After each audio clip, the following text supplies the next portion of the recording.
네, 자, 좋습니다. 전체적으로 이제 공중으로다가 저렇게 옆면 물을 주는 거 아닙니까? 저 주는 이유는 저게 보이나? 저게 스프링클러가 돌아가는 게 보여? 네, 좀 보이지? 가까이 가서 찍어야 될 것 같아요. 안에 그 멀리서도 보일 거야, 아마. 다 보이는 거야. 자, 이렇게 하는 것은 전체적으로다가 아주 미세하게 전부 다 해가지고 물 돌아가는 소리가 많이 나죠. 네. 이렇게 나무 전체를 열매 왔을 적에 100%의 일과를 잡는 것은 4월 25일부터 3일 간격으로다가 계속 착과될 때까지 약 하루에 30분 내지 1시간 이렇게 공중으로다가 물을 뿌려주면은 모든 체리나무의 열과는 하나도 없어요. 이거는 내가 3년 동안 실험 과정을 거쳐가지고 자, 제가 밑으로 스프링클러 장치를 했을 때 이거 하나는 좀 잠그자고 물이 너무 많이 튀네. 자, 요거 이제 밑으로 내가 관조하는 거 요거 좀 보라고. 요거는 열고 요거는 잠그고 요거는 영양제 주는 거라요. 아미노 알가라든가 관주. 관주 안에 위로도 맨 관주를 하는데 요거는 순수한 영양제만 줄 적에 지금 위로는 차단시켰잖아요. 그죠? 예, 돌아가죠. 스프링클러가.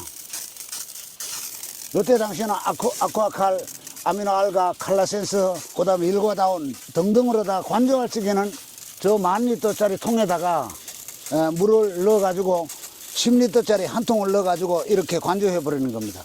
관조를 하고, 그 다음에 위로 열과 잡을 적에는 이거는 순수하게 영양제만 주기에 위로는 차단시켰죠. 물이 안 나오죠.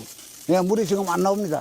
그리고 위로 보낼 적에는 위를 보내고 요것도 발부 해놨는 거 요것도 사진을 찍어쳐가 자 이렇게 잠그면 밑으로는 안 나옵니다. 안 나오고 순수하게 위로 열과 잡아주는 거죠. 물이 안 나오지 않습니까 지금. 예. 이렇게 해가지고 이거는 순수하게 열과 잡는 겁니다. 열과 100%의 열과 3일 간격으로다가 4월 25일부터 시작해가지고 5월 말까지 3일 간격으로다가 이렇게 스프레이로다가 약 하루에 30분 내지 1시간 열매고 뭐고 착과가 들어오고 뭐고 할 필요 없이 계속 이렇게 공중으로 물만 뿌려버리면은 노지 열과는 일체 없습니다. 그러면 이 하우스의 20배 효과를 보는 겁니다. 이게 하우스 시설을 했는 것보다 20배 효과를 볼 정도면은 어느 정도의 그 효과냐. 체리나무는 모든 게 레이니어부터 시작해서 아주 그 약한 열과에 약한 이런 품종들도 이렇게 해버리면 절대적으로다가 열과가 없어요. 그러면 하우스를 만들어도 소용이 없습니다. 저거는 그냥 맹물이죠. 맹물. 맹물을 위로는 준다. 순수하게 맹물만. 그리고 주는 시간은 햇빛이 없을 때 줘야 없을 적에 돼. 아침이나 저녁으로다가 예, 줘야죠. 해가 없을 적에. 예. 예. 그 어떤 원리에 의해서 열과를 잡게 그러니까 되는 이제 거예요? 물인데 물론 꽃이 피었을 적에 10% 떨어질 적에부터 피었을 적에부터 시작해가지고 꽃이 질 때까지는 매일 관주를 합니다. 관주는 밑으로 물로 가지고 관주를 하는 거죠. 위로 공조를 할 필요가 없습니다. 그때 당시는 밑으로만 관주를 해가 꽃이 질 때까지 매일 해야 돼. 매일 한두 시간씩.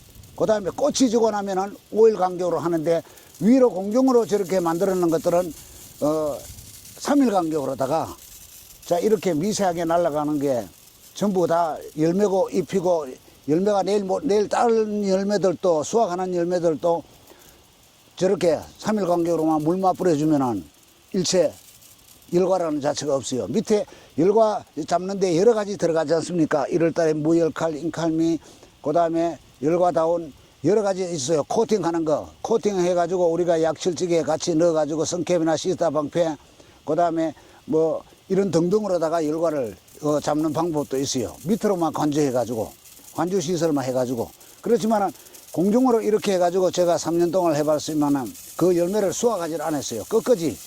보통 6월 초부터 시작해서 6월 말까지면은 다 수확이 되는데 6월 말 7월 돼도 열매를 수확을 하질 않아요. 이 나무가 이 열매가 터지나 안 터지나 보기 위해 가지고 물이까지 날라옵니다. 지금 너무 많이 날라와.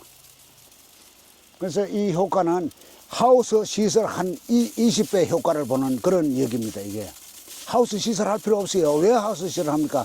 노지에 밑으로 관주 시설을 만들어 놔두고도 열과를 다 잡는데. 그럼 이렇게 물을 주는 시기를 아까 말씀해 주셨는데. 네, 4월 25일부터. 그러면 하루에 몇 번이요?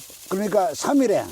하루에가 아니고 그때 당시에는 착과 들어가는 당시 때는 3일에 20분 내지 30분씩만 계속 열매 잎 3일에 한 나무에, 번씩. 네, 3일에 한 예. 번씩. 4월 25일부터 5월달 마찬가지 6월달에도 착과 들어갔을 때 네. 들어갈 적에 저도 당도 떨어지는 거 당도 다 높이는 게 다 있지 않습니까? 이걸로 해가지고 물을 아무리 저렇게 하루에 30분 해가 바짝 나버리면은 저녁으로 해가 없을 적에 저렇게 해가지고 열매하고 면역성을 길러주는 거라. 결국은 따지고는 물하고 연관입니다. 5월달부터 시작해서 계속 비가 3일 간격으로 4일 간격으로 오면은 열과가 절대 없습니다. 모든 이 체리나무는 3일 간격, 3일 간격, 3일 간격으로다가 결국은 하늘에서 원리는 그 네. 나뭇잎과 열매에 열매. 수분을 공급을 그렇죠. 해서 예. 그 그 열매가 마르면서 터지는 거잖아요. 아니, 이제 열매가 주로 많이 터는 게 가뭄에다가 물이 골고루 매일 주기적으로 가지는 못하다가 그러다가 물이 갑자기 오게 되면은 이게 과비들해가 터져버리는 거래요. 네. 예, 과비들해가 터져. 그럼 평상시에 이렇게 물을 계속 주면은 저항력이 생겨서 예, 그렇죠. 비가 오고 물이 와도 예, 열과가 안 생긴다. 생깁니다. 예, 안 그게 생깁니다. 아주 중요한 원리네요. 아주 중요한 겁니다. 네, 그것도 그러니까. 그거지만 우리가 이제 무열칼 골드라든지 이런 칼슘 제제를 줘서 예, 그거 어떤 과피라든가 네. 과속이 단단하게 단단하게 하는 만드는 것도 거는 굉장히 또 중요한 타이탄이라는 게 있는데 타이탄이라는 걸 그 열매를 단단하게 하면 레이니어도 단단해져 버리거든요.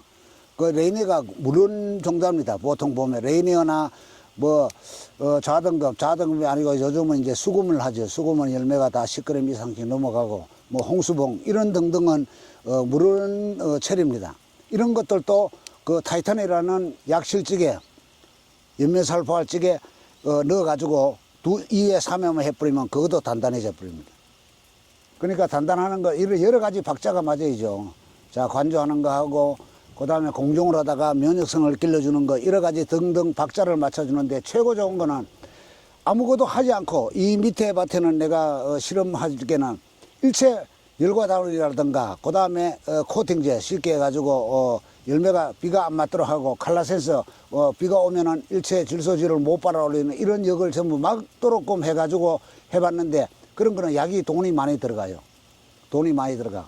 예, 돈을 안 들이고 그렇게 돈도 안 들리고 일손도 적고 그 다음에 열과도 100% 잡아내는 방법은 이 방법 외에는 없다고 생각해서 지금 널리 모든 우리 고객들이 지금 이걸 보고 또 시설하는 걸 보고 오셔가지고 보고 지금 이렇게 많이 하고 있습니다.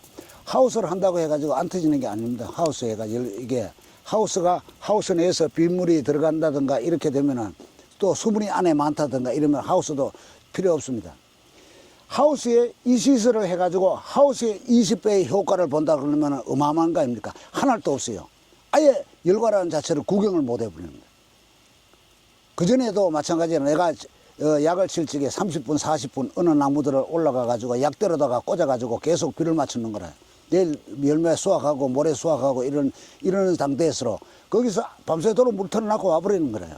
약대로다 꽂아놔도 버리고. 이런 시설을 하시고 싶어하는 그 체리 농가가 있을 때 많죠. 이거는 이런 시설을 어떻게 여기서 지원해 줄 수 있나요? 아니면 근데 지원은 각 지자체 내에서로 지자체 뭐 내에서로 이렇게 해주는데 관수 그거는 시설을 이제 금전적인 지원이고 예. 이거를 설치하기 위한 재료나 기술적인 지원 같은 그거는 거 여기 와가지고 보셔야 됩니다. 자, 이거 네. 밑에 하는 부분은 어떻게 하고 위로 네. 하는 것들 여기에 보면은 관들이 지금 물이 많이 돌아가가지고 지금 보지를 못하네. 여기서 보면 이제 되겠네요. 여기서 보는 거는 지금 밑으로만 위로는 잠가 버렸으니까 지금 요거는 밑으로. 예. 요거는 관주 잠긴 자, 거고 이 밑에 관이 위로 가는 거 잠긴 처음에 거고. 올 적에는 이게 40mm짜리로 왔어요. 여기에 40mm짜리에서 여기 40mm짜리 관이 여기 묻혀 있지 않습니까? 네, 그죠? 보이네요. 여기 40mm짜리 관이라 네. 40mm짜리는 원관을 깔고 40mm에서 밑으로 가는 거는 25mm짜리입니다. 25mm짜리. 25파에 25mm고 위에는 15mm입니다. 15mm. 15mm. 위에 가는 저 위에 15mm입니다.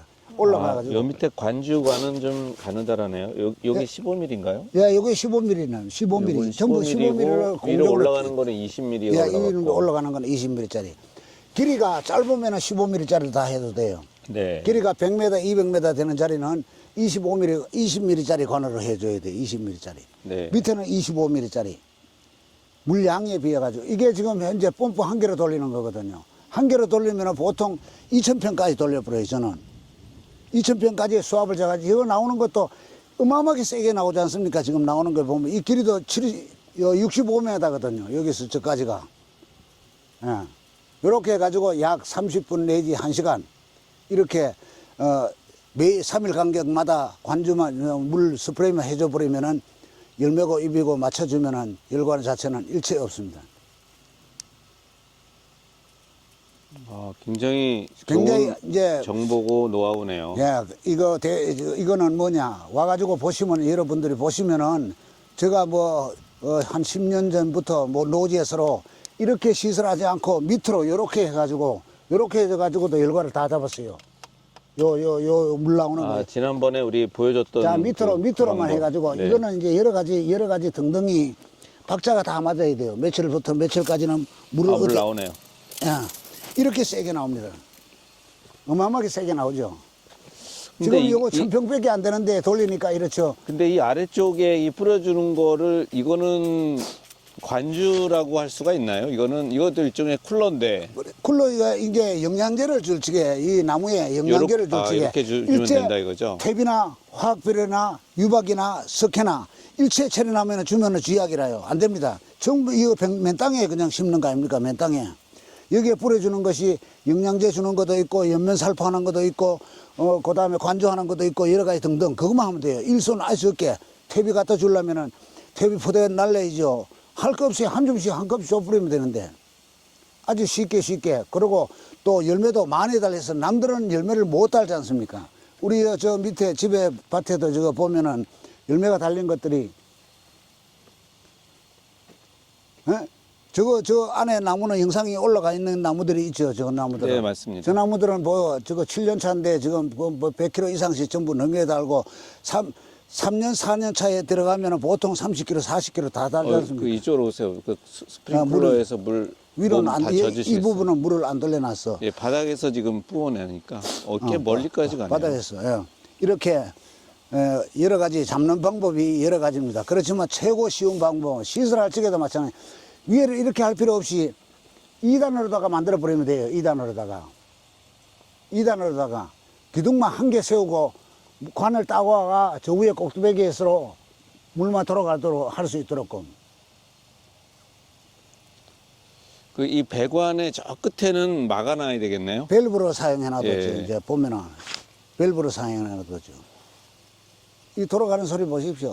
어마어마하지 않습니까 이게. 펌프 이거 돌리면은 그러니까 여러분들이 자꾸 이 노지나 시설 재배하시는 사람들 그분들 이해가 안 돼요. 뭐 때문에 그래 하는지 모르게 이해가 안 돼. 물론 많은 고객들이 원래도 뭐 나무 묘목이 정말 한 2만 주 가까이 내년에는 더 많아요 지금. 2만 주 이상이 지금 내가 더 만들어내야 돼. 지금 4,000평짜리 다 묘목장으로 만들어놔뒀죠. 이 1,000평짜리 만들어놨죠. 저쪽에 300평짜리 있죠. 또 우리 저 창고 있는데 그다음 300평짜리 있죠. 저 위에 농장에 1,000평짜리 있죠. 이게 해가지고 6, 7,000평을 전부 다 거의 다 묘목이죠. 나무. 3년, 2년 되면 뭐합니까? 저 다 밑에 다 캐가 버리잖아요. 3년, 2년, 4년 되면 다 캐가 버리고 모자라지 않습니다. 그 1년생짜리도 마찬가지. 지금 가져가신 분들, 요거 약 땅에서, 요거 이제 다 잠가놔뒀지 않습니까? 땅에서, 자, 대목이 약 한 10전 가까이 되죠. 10전에서 여기 올릴 적에 3, 40전. 자, 요 눈 이제 봐요. 전정이 들어가야 되는데, 지금은 전정하는 게 아닙니다. 요는 살아있죠. 요는 살아있죠. 요는 살아있죠. 전부 다.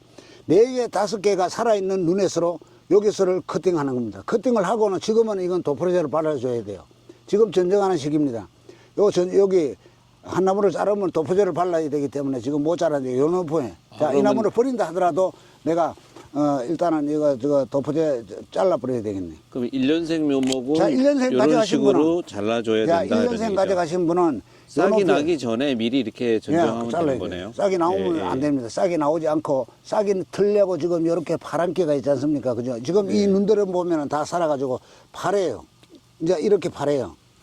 이 눈들을 보십시오. 이 눈 건들면은 전부 파랗게 지금 물이 다 올랐어요. 지금. 네. 이렇게 물이 다 올라오고 있어요. 이게 눈들이. 그러니까 요럴 당시 때 요거는 꼭 자르고 난 다음에 도포제를 발라줘야 돼요. 제가 사용하는 도포제는 이것뿐이고 나머지 2차 전쟁, 겨울 동계 전쟁 하는 거는 일체 3년생, 4년생, 5년생, 10년생 되는 나무들도 전쟁을 하면서 도포제를 사용하는 게 한 개도 없어요. 겨울에 그거는 겨울 동계 전쟁은 도포제가 없어도 네, 도포제가 되는데 필요가 지금은 이제 거의 봄이니까 네. 3월이니까 도포제가 필요하다는 그리고 얘기네요. 이제 이 가지가 요렇게 빠지죠. 1년생 가져가신 분들은 요렇게 빠집니다. 요 눈은 요렇게 빠지고 그다음에 요 눈은 요렇게 빠집니다. 빠지면은 단년에 자 1년생 심은 분들 가지가 한 뼘, 두 뼘 나갔을 적에 요때 당시에 눈을 보고 한 뼘 남겨놔두고 저 커팅을 해보는 겁니다. 이렇게. 그러면 네 가지가 나왔으면은 네 가지가 나와서 한 번 커팅해가지고 두 눈씩만 받는다 하더라도 몇 가지가 됩니까? 그러면 1년생에서 4-5가지 정도 자, 받는다고 여기에서 하셨죠? 보통 일반 사람들은 이 가지를 3-4가지를 받아가 1년을 이만큼 키워버리거든요. 예. 1m씩 커버립니다. 이게 자체가 1m씩 커버려요. 그대로 놔두지 말고 두 뼘 나갔을 적에 한 뼘, 두 뼘 나갔을 적에 한 뼘을 커팅을 해버려요. 그러면 여기서 2-3가지가 단년에 또 빠져나와요. 그리고 그 가지를 기르는 겁니다. 그리고 그 다음에는 끝단 전쟁만 하는 거죠. 이제 끝단 전쟁을 하고 끝단 전쟁 하는데 빨리 얘네들이 일반 분들이 보면은 이 묘목기를 찌게 1년생을 가져가지고 심어버리면은 그해 단년에 끝을 내버리는 사람들이에요. 뿌리 돌림. 바로 이 커팅해가 이만큼 나무가 컸는 여러 가지가 컸는 나무를 2년생짜리 나무 모양으로 전부 다 요 정도 간격 삽을 돌려가지고 분을 다 그대로 들어올려요. 들어올렸다 그대로 놔버려요. 뿌리를 다 잘라줘야 돼요. 아, 뿌리 커팅을 해줘야 된다고요? 그러니까 뿌리 돌림이라 그러죠. 그것이. 뿌리 돌림. 네. 저는 전부 다 이렇게 뿌리 돌림을 하도록 하는 거거든요. 왜 그렇게 하죠? 수세 안정을 잡기 위해 가지고 여러 가지. 체리나무는 아무데나 가 심어놔도 보면 자라는 게 아, 수세가 너무 세면 안 됩니다. 셀까봐 네. 뿌리 돌림을 2년 차에는 뿌리 돌림을 1년생을 가져가 원래 우리가 이게 뿌리를 1년생짜리도 묘목을 잘라 가지고 심었을 거 아닙니까? 그죠? 심어 가지고 길러가 가지를 여러 가지를 받아 가지고 난 다음에 2차 커팅 거지 하나 두고는 그 다음에 봄에 뿌리를 돌림을 해버리고 그대로 들어올렸다 그 다음에 그대로 그거는 언제예요? 봄에 합니까? 봄에 지금 3월, 4월 요때요? 3월 지금 중순 이때 당시에 다 하죠. 우리가 뿌리 돌림하는 것은 4월이 되면 이제 싹이 나오려고 하기 그렇죠. 때문에 이 전에 눈이 해야 털기 되겠죠. 전에 눈이 털기 전에 그때 해주면은 그걸 하면은 결국은 세력도 안정도 시키고 나무도 자라는 게 아주 또 눈 간격도 보십시오. 이런 굵은 나무들이 눈 간격이 몇 메디가 저는 보면은 아주 짧지 않습니까? 짧게. 그 체리 대목이 콜트라고 하셨고 예, 콜트, 크림슨도 이게 되고. 이제 천근성이기 때문에 예. 뿌리 돌림은 삽으로다가 네, 삽으로 콕콕 집어 삽으로다가 뚫어. 이렇게 예. 20cm 정도 되는 원 예, 원을 간격으로 간격으로 돌려가지고 돌려오고 난 다음에 삽으로 전체를 팍팍 찍어주면 되겠네요. 예, 그러니까 딱 올리면은 전체 다 들려요. 아, 그래서 억지로. 딱 들어 올렸다가 그대로 딱, 내려주는 예. 작업을 한 번 정도 해주는 게 좋다. 지금 여기에 들어가 있는 것이 우리는 묘목대도 다 들어가 있지 않습니까? 이거 보면은 보이죠? 무열칼 골드네. 무열칼, 인칼미 다 들어가 있죠 지금. 예. 이제 비타는 이제 그 갈반 조기나게 잡는 거는 비타 사이즈는 3월 25일 날이죠. 이제 이렇게 뿌려주는 게 있고 관조하는 게 있고 이제 여러 가지 등등으로다가 쉽게 또 실패 없이 그리고 이제 원래는 손잡아도 나오고 그 다음에 새가 달며드는 것들, 새가 진짜 열매가 우리가 체리 나무가 열매가 달리면 조례에 돼 가지고 상당한 그 어려움을 많이 겪고 계신 분들이 있는데 그 전에는 우리가 뭐 마리로이라는 개 가지고도 무엇 때문에 그런지 모르지만 잡았지만은 원래부터는 제가 그 회사에다가 얘기를 해 가지고 열매, 체리 열매든 복숭아 열매든 사과 열매든 그 우리가 옆면 살포할 적에 뭐 살충제나 살균제 칠 적에 너가 뿌려버리면 이제 착과가 돼 들어가지고 열매 수확할 때 돼가지고 이때 당시에 그게 뿌려버리면 모든 새라는 새는 그 열매가 달렸는 게 눈에 안 보여요. 새라는 새는 모든 새가 네, 새 종류들 신기하네요. 신기한 거죠. 그러니까 남들이 안 하는 거, 남들이 못 잡아내는 거. 나는 전부 지금까지도 마찬가지입니다. 체리나무에 대해 가지고 실험 과정이 거쳐 가지고 그게 무엇 때문에 원인. 자 열과 오면은 열과에 잡는 거 찾아내면 되는 거고. 그다음 냉해가 오면 냉해 찾아내면 되는 거고, 그다음에 낙화되는 거 찾아내면 꽃눈이 안 달린다, 꽃눈이 안 달리도록 만들면 되는 거고, 이렇게 해가지고 전부 모든 사람들을 성공시켜 나가는 거 아닙니까? 여러 가지로다가 처리하시는 그 전번 유튜브에 내보냈지만은 일반 묘목상에서 나가는 분들이 자, 100%가 아니라 120%, 200% 실패합니다. 100%가 아니라 100% 실패하는 건 아무것도 아니라요. 200% 전혀 0.01%도 가능성이 없다는 거죠. 이거는 기술을 안 주면은 재배 관리력을 기술을 안 주면은 체리 나무는 지금까지도 자신 있는 분들 와가 얘기 한마디 해라는 거지. 응? 우리가 6년, 7년 된 나무들 보십시오. 4년 돼도 벌써 40kg, 50kg 달라버려요. 6년, 7년 되면 100kg 넘게 달아놔뒀잖아요. 10kg, 20kg 다는 거 가지고 성공했다 하면 실례 아닙니까? 그죠? 아니죠. 그거는. 나무 농가들 때려잡는 거 하지 마라, 많이. 100% 자신이 없으면은 체리 묘목도 팔면 안 됩니다, 이거는. 저는 그렇게 생각하고 있어요. 그 눈물 흘린 사람이 얼마나 많아요. 쓸데없는 나가가지고 교육, 되지도 않는 교육들 나가가지고 교육하고 하지 말라고도 전번 유튜브에 내보냈지 않습니까? 그렇게 자신 있으면 내인데 와가 얘기해라고 하지 않습니까? 그리고 1000평 정도 하는데 비용이 몇 푼 안 되지 않습니까? 1000평 정도 해봐야 15만 원, 20만 원 1년에 들어가는 거 약부터 시작해가지고 모든 게 없어요. 그 다음에 전정도 마찬가지고 전정도 없기 때문에 도장가지도 안 뽑아내기 일손이 또 없어. 도장가지 안 나오는 거 이런 것도 못 찾아. 그 지난번 영상에서 그 도장가지 안 나오도록 만들어 버리면 되지 않습니까? 약재들을 안 가르쳐 주고 뭐 아니 그런 얘기를 그거는 하던데. 특별한 회원들만 네, 특별한 네. 회원들만 주고 뭐 10주, 20주, 30주 가져가는 사람들 아니고 100주 이상 가 대농하는 300주 이상 가져가 대농하는 사람들 이런 사람들을 철두철미하게 줘야 되거든요. 그걸 전부 다 주려면은 10주 가져가고 50주 가져가 30주 가져간 사람들인데 100%의 기술은 다 안 주거든요. 이제는 노지에서 하는데 세방제, 그물망 칠 필요 없고 아무것도 할 필요 없어요. 이에만 뿌려버리면은 일체 자체의 새가 자 그것이 100%의 실험 과정을 다 거쳐가지고 내가 조류 피해 보는 게 한 개 없고 그 다음에 열과되는 거 피해 보는 게 한 개도 없지 않습니까? 그 다음에 도장까지 뽑아내는 것도 일체 다 막아버리고. 그 조류 피해를 예방하는 약재는 네. 그 올해 공급이 올해 가능한가요? 공급이 돼요, 전부. 예. 공급이 돼요. 그 다음에 도장지 나오고 닭발 나오는 거 이런 거 일체 없습니다. 우리 나무는. 도장지 닭발도 방제가 되고. 올라오면은 외가지로 올라오면은 2가지, 3가지를 받았으면 내가 받는 가는 가지는 일체 끝까지 갈 때까지 없어요. 자체가. 근데 이제 한 외가지에서 가지가 3개가 나오면 그때만 하게 닭발이잖아요. 되면은 자르게 되면은 반발을 하죠. 네. 반발을 하는데 반발하고 그걸 저거 없애주는 가지에서 또 가지가 나오거든. 요때 당시에 그걸 하고 난 다음에 뿌려버리는 게 있어요. 뿌려버리면은 일체 네. 도장 가지는 안 나오고 네. 연장 가지는 나가는 가지는 계속 나가. 자, 오늘은 중점적으로다가 중요한 것은 이 열과 잡는 거. 일반 노지 하시는 분들 고생 많은데 열과 잡는 데 돼 가지고 100%를 못 잡아내는 분들은 위로 공정으로 다 3m 높이에다가 물만 4월 25일부터 시작해서 5월 6월 말까지 열매 수확할 적에도 마찬가지고 착과될 때 비가 오든 안 오든 간에 3일 간격으로만 저렇게 살포를 해줘 버리면 일체 열과라는 4월부터 5월이요. 예, 4월 5월 해버리면은 거의 저게 없어요. 비가 오든 안 오든 간에 3일 간격으로다가 4월 25일부터 3일 간격으로다 이렇게 위에다 공정해서 물을 저래 뿌려주면 괜찮아요. 네. 우리가 많은 도움 될 겁니다. 많은 예. 도움 되고. 좋은 말씀 감사합니다. 여기서 영상 마치겠습니다. 예. 감사합니다.